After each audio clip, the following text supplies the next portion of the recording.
ချက်တို့မရင်ဆိုလွယ်မှာကုန်နင်ဟာနတ်သမီးလေးပါလို့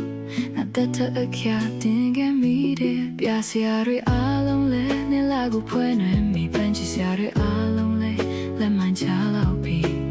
နင်ရဲ့လာကြောင့်